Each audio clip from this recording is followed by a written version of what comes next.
Hasto Kristianto menuding mantan Presiden Joko Widodo, Partai Coklat atau Polisi Republik Indonesia untuk memenangkan Ahmad Lutfi Tat Yasin sebagai calon gubernur di Jawa Tengah. Hasto menuding bahwa Jokowi memanfaatkan Partai Coklat untuk kuasai wilayah kandang banteng. Dan inilah pernyataan Hasto Kristianto. Kekuasaan yang tidak pernah berhenti, yang merupakan perpaduan dari tiga aspek. Pertama adalah ambisi Jokowi sendiri. Kemudian yang kedua adalah gerakan Parcok, Partai Coklat. Dan yang ketiga, PJ Kepala Daerah.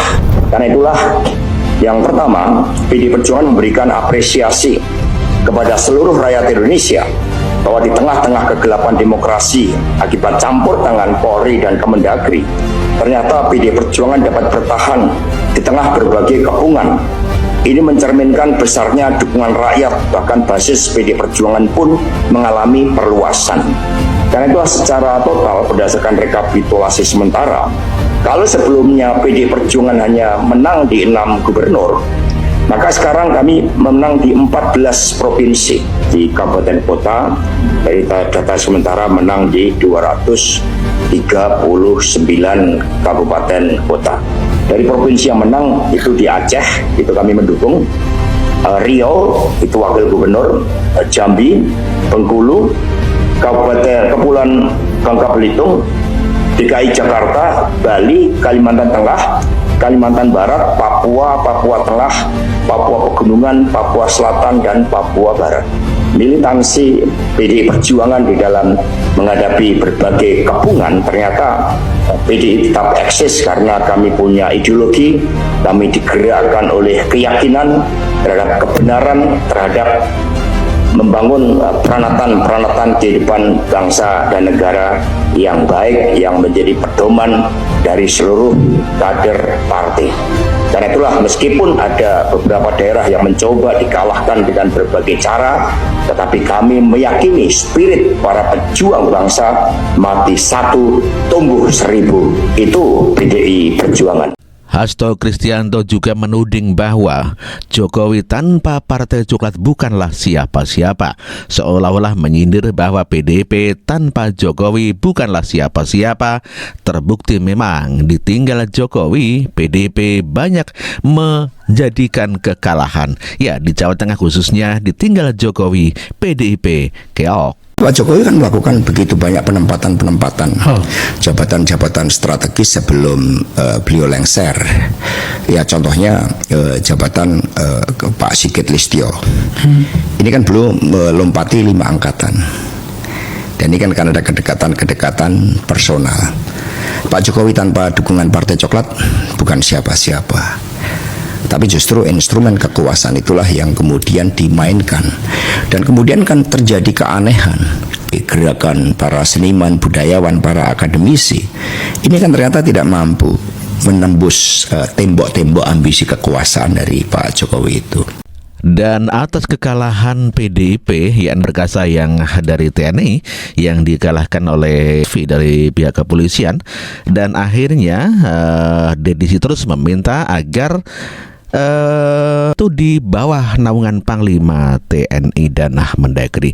Begitu sangat kecewanya Deddy Sitorus kepada pihak kepolisian atau Polri, sehingga dia meminta agar Polri di bawah naungan Mendagri dan TNI. Aduh, Hasto Deddy Sitorus ini ya, bukan Hasto ya.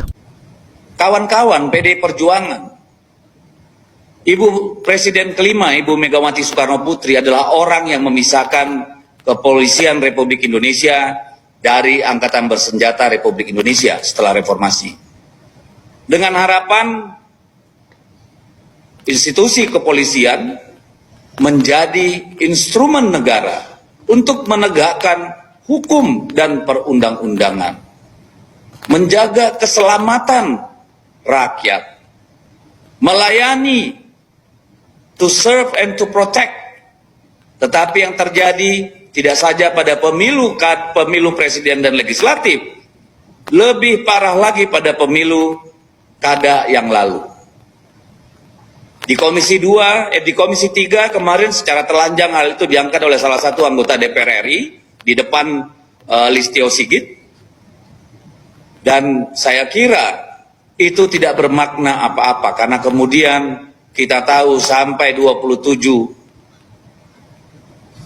sampai menjelang TPS tutup masih terjadi serangkaian aksi-aksi di berbagai tempat untuk mempengaruhi hasil pemilu. Dan ini membawa kami kepada pemikiran, meskipun tidak semua bayangkari negara yang ada di Kepolisian Negara Republik Indonesia setuju dengan tindakan Jenderal Listio, Bayangkara Negara. Tetapi perlu diketahui bahwa kami sudah sedang mendalami kemungkinan untuk mendorong kembali agar Kepolisian Negara Republik Indonesia kembali di bawah kendali Panglima TNI. Atau agar Kepolisian Republik Indonesia dikembalikan ke bawah Kementerian Dalam Negeri. Ibu Megawati Soekarno Putri lah yang melakukan kebijakan untuk memisah kepolisian sehingga bisa seberwibawa yang sekarang. Tetapi ternyata dari apa yang terjadi, dari laporan yang kami diterima, dari pemahaman masyarakat banyak, bahkan termasuk di gedung DPR, justru kepolisian menjadi masalah bagi demokrasi kita. Ya, Deddy Sitorus mengusulkan agar pihak kepolisian atau Polri di bawah naungan TNI dan Mendagri dikarenakan dianggap bahwa Polri tidak netral di dalam pilkada, khususnya di Jawa Tengah, PDIP keok melawan kepolisian.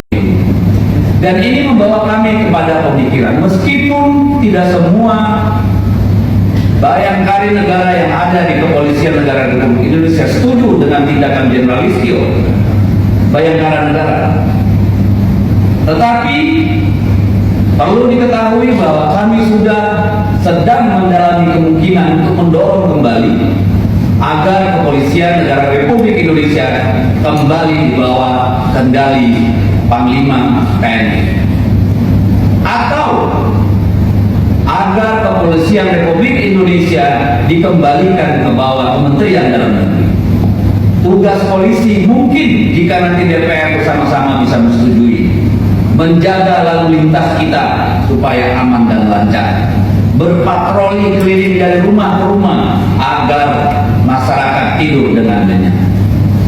Ada bagian reserse yang bertugas mengusut, mengurai, melaporkan, menyelesaikan kasus-kasus kejahatan untuk sampai ke pengadilan. Di luar itu saya kira tidak perlu lagi, karena negara ini sudah banyak institusi yang bisa dipakai untuk menegakkan hukum. Jadi polisi fokus pada sana.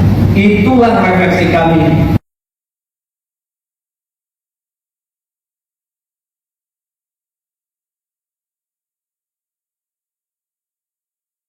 Politikus dari PDIP Deddy Sitorus ini mengusulkan agar Polri untuk kembali di bawah TNI.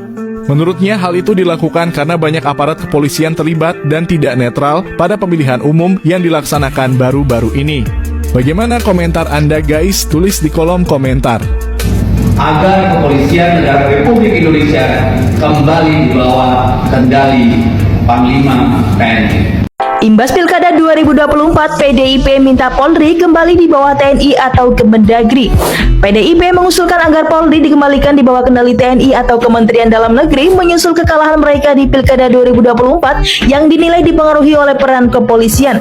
Ketua DPP PDIP Deddy Yefri Sitorus menyatakan bahwa Polri seharusnya fokus pada tugas-tugas seperti lalu lintas, patroli, dan pengungkapan kejahatan, bukan terlibat dalam urusan politik praktis. Deddy juga mengkritik praktik Partai Coklat yang merujuk pada keterlibatan oknum kepolisian dalam politik dan menilai Kapolri Jenderal Listio Sigit bertanggung jawab atas hal ini. Guys, apakah kalian setuju dengan usulan PDIP ini?